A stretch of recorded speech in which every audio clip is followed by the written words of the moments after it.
Bayangin ada negara yang luasnya cuma 2 kilometer dan gak punya bandara, tapi termasuk salah satu negara terkaya di dunia.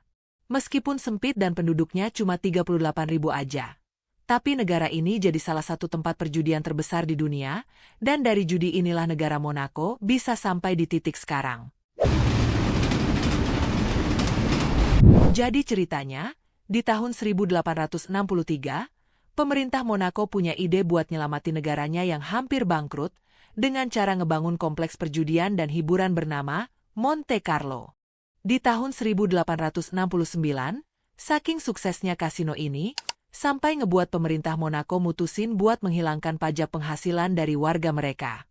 Dengan kebijakan kayak gini, otomatis menarik banyak miliarder buat tinggal di Monaco, karena aset mereka bisa tetap utuh tanpa kena pajak dari pemerintah. Dan hal ini tentunya bikin ekonomi Monaco semakin bertumbuh, karena para miliarder ini sudah pasti ngebantu ningkatin arus perputaran ekonomi di Monaco. Uniknya pemerintah Monaco malah melarang warga asli mereka buat bermain judi, dan cuma ngebolehin turis asing buat main. Selain perjudian, Monaco juga terkenal dengan pariwisatanya yang mewah banget. Karena lahan yang minim dan lokasinya yang strategis yaitu di tepi Laut Mediterania, ngebuat harga properti di sini jadi mahal banget. Banyak gedung-gedung bergaya klasik dan kapal feri berjejeran di pelabuhan, yang semakin menambah nuansa kemewahan negara ini. Karena itu juga Monaco sering disebut taman bermain miliarder, karena saking banyaknya orang kaya yang liburan atau tinggal di negara ini.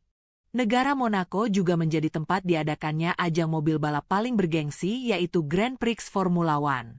Yang unik dari balapan di Monaco, sirkuit yang dipakai itu bukan trek balap permanen kayak kebanyakan sirkuit lain, tapi makai jalanan umum buat sirkuitnya. Dan karena letak Monaco ini ada di lereng perbukitan, ngebuat lintasan balapan yang punya banyak tanjakan, turunan dan tikungan tajam. Saking sulitnya trek di Monaco, salah satu pembalap bernama Nelson Piquet sampai ngomong, kalau balapan di sirkuit Monaco itu, kayak ngendarain sepeda motor di ruang tamu. Nah itu tadi cerita gimana Monaco bisa jadi negara yang kaya raya. Dari yang tadinya hampir bangkrut, sekarang malah jadi tempat tinggal para miliarder dan simbol kemewahan dunia.